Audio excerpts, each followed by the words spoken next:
बच्चों, कल के लेक्चर में हमने सीखा वक्र क्या होते हैं, वक्र के प्रकार क्या हैं, फिर बहुभुज क्या है। अब हम एक चीज और एक और टॉपिक इसमें जो बेसिक हमें क्लियर होना चाहिए, वक्र के भाग क्या हैं। किसी भी वक्र, मान लीजिए एक वक्र है, एक बंद वक्र के भाग जो हैं वो इसको हम तीन हिस्सों में बांटते हैं। जैसे बिंदु ए इसके अभ्यंतर में है, अभ्यंतर का मतलब अंदर, इसके बिंदु ए, ये सारा एरिया जो अंदर आ रहा है, मैं इसको शेड कर रहा हूं, अंदर के हिस्से को रेड पेन से कर रहा हूं ताकि आपको क्लियर हो जाए। ये जो अंदर का हिस्सा है ये सारा अभ्यंतर है इसका।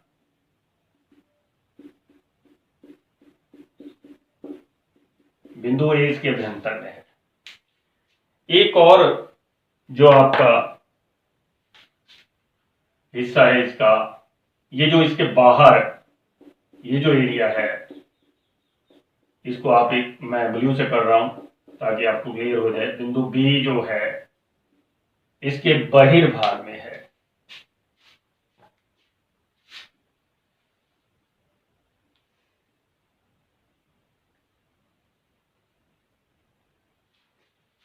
और एक और,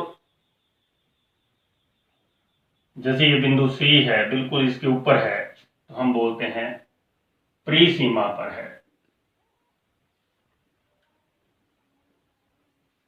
तो इस तरीके से किसी भी बंद वक्र के आप तीन भाग देख सकते हैं, एक अभ्यंतर उसका, एक बहिर्भाग और एक परिसीमा। लेकिन कई बार हम इसको, जैसे ये चतुर्भुज है, इसके अंदर वाला ये सारा पार्ट, मान लीजिए इसका नाम ए बी सी डी है, तो परिसीमा को इंक्लूड करके, परिसीमा यानी कि ये चारों जो आपकी भुजाएं हैं, A B C C D और डी ए, प्लस जो अभ्यंतर है, इसको एक और नाम दिया जाता है चतुर्भुजीय क्षेत्र। चतुर्भुजीय क्षेत्र, ये जो अंदर का, ठीक है, इसको आप चतुर्भुजीय क्षेत्र कह सकते हैं, टोटल क्षेत्र। इसके अंदर ये भी इंक्लूड है, जो परिसीमा है ये भी शामिल है उस वक्त। इसी तरीके कोई भी वक्र है तो वक्रीय क्षेत्र कह सकते हैं, बंद वक्र होना चाहिए, यहाँ ये कंडीशन है। क्लियर है स्टूडेंट्स? विकर्ण और भुजाएं समझने से पहले आपको एक बात बताना चाहूंगा कि आसन शीर्ष क्या होते हैं। वैसे तो पीछे आप पढ़ चुके हैं।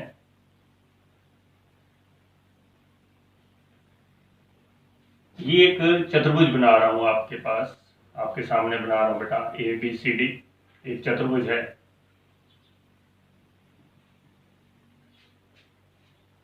ए जो बिंदु है, आप ए बिंदु को देखें, बिंदु ए के आसन शीर्ष क्या है, कौन कौन से हैं। पहले तो आपको शीर्ष का पता होना चाहिए, यहाँ भुजाएं मिल रही हैं वो शीर्ष हैं, ए बी सी और डी, ये चार शीर्ष हैं इसके। अब आसन शीर्ष कौन से हैं, ए के आसन शीर्ष कौन से हैं, ए के पड़ोस में, ए के दाएं और बाएं देख सकते हैं आप, या ए के साथ लगते हुए नजदीक जो शीर्ष हैं वो आसन शीर्ष हैं। तो यहाँ ए से डी और ए से डी, ये दो, यानी कि बी और डी इसके आसन शीर्ष हैं। इसी तरीके अगर आपसे बी के बारे में पूछूं, बी के आसन शीर्ष कौन से हुए,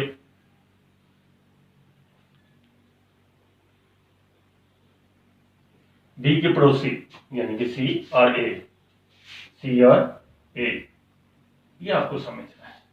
आसन शीर्ष क्या है? जब हम किसी बिंदु को उसके आसन शीर्ष से मिलाते हैं तो भुजा बनती है। आसन शीर्षों से मिलाने से क्या बनती है?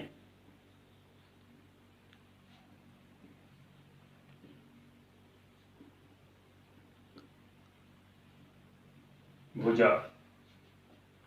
और जो आसन नहीं है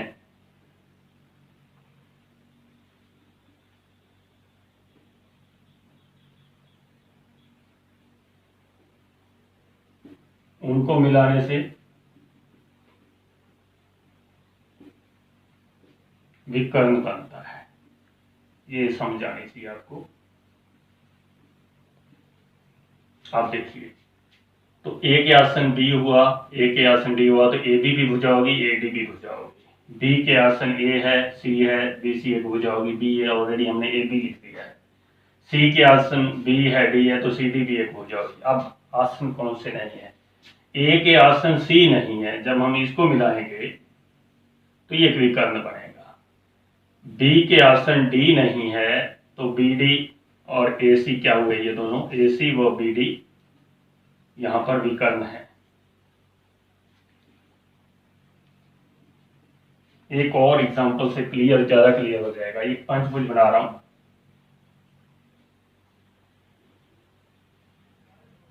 ए बी सी डी और ई भुजाएं A B C D D E और ई ए है। अब ए के आसन कौन से शेष नहीं है? ए के आसन बी भी है और ई भी है, तो सी और डी दोनों आसन नहीं है। तो ए को सी से मिला दीजिए, ए को डी से मिला दीजिए, दो विकर्ण हो गए, ए सी और ए डी। इसी तरह बी के आसन सी और ए है, कौन से नहीं है आसन इसके? डी नहीं है, मिलाइए इससे, और ई नहीं है। हम कह देंगे बीई, बी डी और बीई। इसी तरीके सी के आसन कौन सा नहीं है? सी के आसन बी था, डी था। सी के आसन ए नहीं था, ए से मिला हुआ ऑलरेडी, सी को फिर ई से मिलाइए, तो ये सी ई। डी के बारे में सोचिए, आसन बी नहीं है इसके आसन, और ए नहीं ऑलरेडी मिला हुआ है। ई के आसन नहीं है, जो वो सी है, और बी है ऑलरेडी मिला हुआ है। तो इस तरीके से पंचभुज के कितने विकर्ण आ गए? 5 विकर्ण आ गए। इस तरीके आप किसी भी बहुभुज के विकर्ण निकाल सकते हैं। बहुभुज के प्रकार में आपने पढ़ा समबाहुभुज, विषम बहुभुज। इसके अलावा एक और जो नोट करने वाली बात है वो ये है कि उत्तल बहुभुज और अवतल बहुभुज। उत्तल बहुभुज हम उसको कहते हैं जिसके शीर्ष क्या हो? जिसके शीर्ष बाहर की ओर उभरे हो,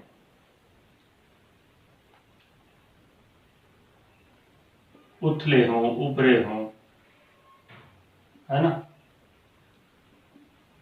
सभी शीर्ष, एक नहीं। इसमें कम से कम एक शीर्ष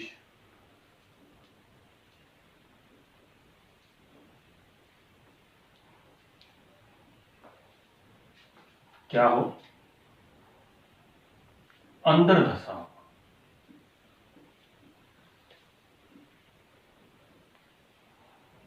अब साइंस में आप पढ़ते हैं उत्तल लेंस, अवतल लेंस, उत्तल दर्पण, अवतल दर्पण, है ना?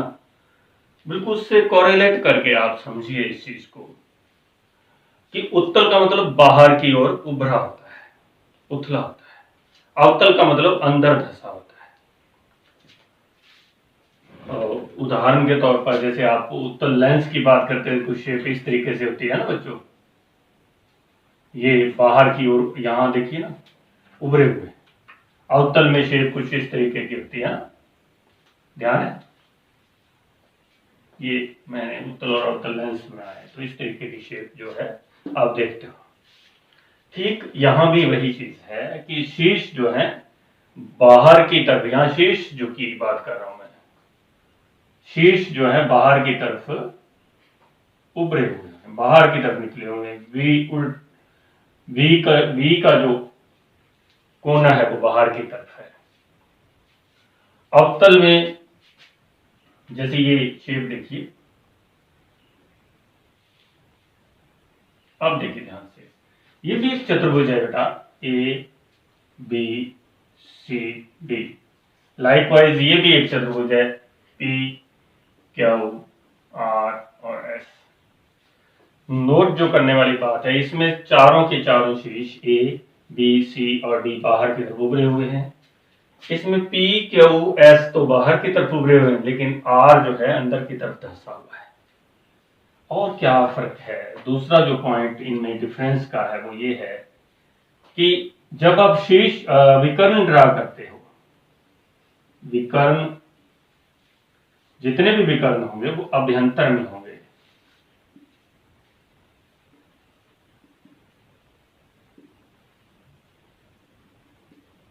ये देखिए, इसका विकर्ण ए सी और इसका ये विकर्ण बी डी, ये अंदर आ गए दोनों।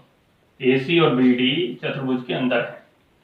इधर विकर्ण ड्रा कीजिए, पी के पड़ोसी कौन सा? क्यू और एस, तो आर से मिलाइए, पी आर तो अंदर है। क्यू का पड़ोसी क्या है? क्यू पी है और आर है, तो क्यू को एस से मिलाएंगे तो ये विकर्ण जो है ये बाहर आ गया चतुर्भुज के। ये जो विकर्ण है क्यू एस, यहां पर हम ये डिफरेंस नोट कर रहे हैं, जिसका विकर्ण बाहर आ जाए वो अवतल बहुभुज होता है। कम से कम एक विकर्ण बहिर्भाग में होता है।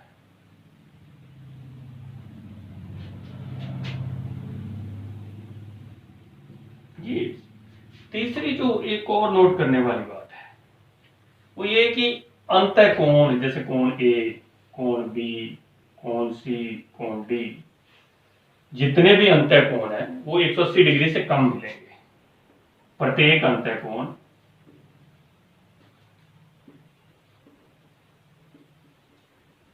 लेस देन 180 डिग्री, 180 डिग्री से कम होगा। और इसमें एटलीस्ट एक अंतःकोण ऐसा होगा, जैसे ये P तो 180 से कम है, Q भी 180 से कम है, S भी 180 से कम है। जब हम R की बात करते हैं तो ये 180 से बड़ा और 360 से कम एक प्रतिवर्ती कोण होगा, रिफ्लेक्स एंगल होगा। कम से कम एक कोण जो है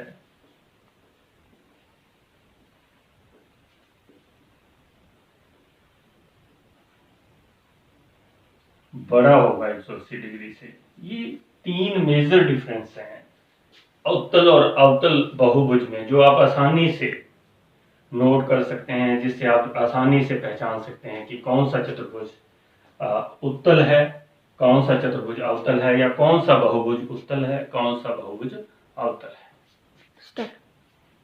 बच्चों, बहुभुज के कोणों का योग कितना होगा? बहुभुज के अंतःकोणों का योग।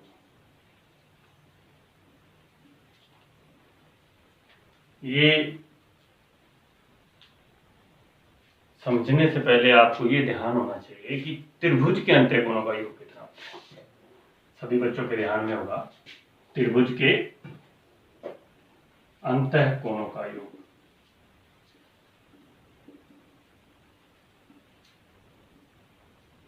याद है 180 डिग्री होता है। अब किसी का प्रयोग हम करेंगे किसी भी बहुभुज के अंतःकोणों का योग निकालने के लिए। ये देखिए, एक मैं चतुर्भुज बनाता हूं पहले। अब ए बी सी डी नाम है मान लीजिए इसका, और मैंने क्या किया,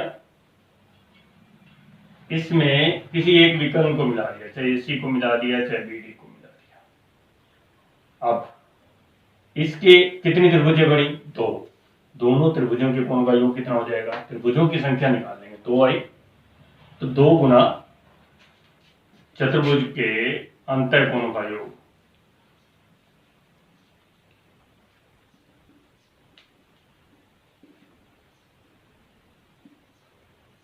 दो गुना 180 डिग्री, क्योंकि दो त्रिभुज हैं इसलिए 360 डिग्री। इस तरीके से होता कैसे बच्चे ये भी समझ लीजिए। ये कोण 1, कोण 2, कोण 3, कोण 4, कोण 5 और कोण 6। ध्यान से देखिए, इसके तीनों कोण 1, 2, 3 का जोड़ कितना है? 1 जमा 2 जमा 3, 180 डिग्री, ये पता है आपको। इसी तरीके 4 प्लस 5 प्लस 6, ये भी 180 डिग्री, 180 इसकी जगह, 180 इसकी जगह, कितना हो गया 360 डिग्री हो गया टोटल। और अगर हम देखें 2 की जगह तो क्या लिख सकते हैं, कोण बी, 1 और 5 को इकट्ठा कर देते हैं, 1 को किसके साथ, 5 के साथ, 1 + 5, 2 की जगह 2 बढ़ा रहे हैं 2, 3 और 4 को इकट्ठा कर दो, और 6 को 6 रहने दो, 180 डिग्री। अब 1 और 5 का जोड़ क्या है, कोण ए, 2 की जगह बी लिख सकते हैं, कोण 3 + 4 की जगह सी, और कोण 6 की जगह डी। इस तरीके से 360 डिग्री चतुर्भुज के चारों कोणों का योग है। पंचभुज में देखिए, ये एक पंचभुज है, विकर्ण मिलाइए बेटा, A B C D E, ये एक विकर्ण, एक शीर्ष से शुरू करना आपने, सभी विकर्ण नहीं मिलाने, एक शीर्ष से जितने विकर्ण बनते हैं, 2 विकर्ण बने, कुल कितनी त्रिभुजें बन गई, 1 2 और 3। तो पंचभुज के अंतः कोणों का योग क्या आ जाएगा,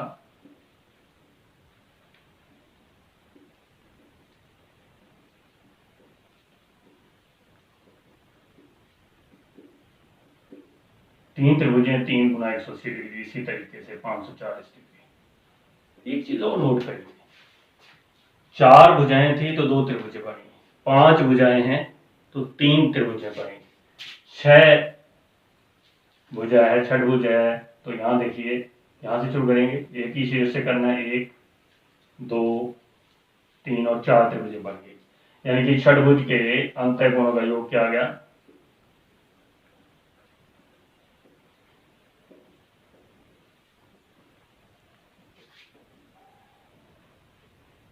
4 × 180 डिग्री, 4 त्रिभुजें बनी 720 डिग्री। तो एक फॉर्मूला बनेगा, फॉर्मूला। हाँ तो बच्चों, आपने देखा कि अगर 4 भुजाएं हैं तो त्रिभुजें कितनी बन रही थी, 2, यानी कि 4 - 2 2 गुना 180 डिग्री, यानी कि चतुर्भुज के कोणों का योग क्या आया था, 360 डिग्री। इस तरीके जब भुजाओं की संख्या 5 थी तो त्रिभुजें कितनी बन रही थी, 3, 5 में से 2 गए 3। एक फॉर्मूला डेवलप हो रहा है, यहाँ से डिराइव हो रहा है एक फॉर्मूला कि n - 2 त्रिभुजें बनेंगी। अगर n भुजाओं की संख्या है बहुभुज के, तो उसमें से कितनी त्रिभुजें बनेंगी उसके अंदर, n - 2, तो गुना 180 डिग्री कर देंगे। इस तरीके से बहुभुज के अंतः कोणों का योग आप निकाल पाएंगे। तो एक्सरसाइज जो फर्स्ट है ना 3.1, इसकी आप पहले 6 सवाल ट्राई करेंगे, है ना। 7वां सवाल थोड़ा अलग है, वो मैं आपको समझा दूंगा बाद में, ठीक है। तो पहले 6 सवाल आपने करने हैं। धन्यवाद।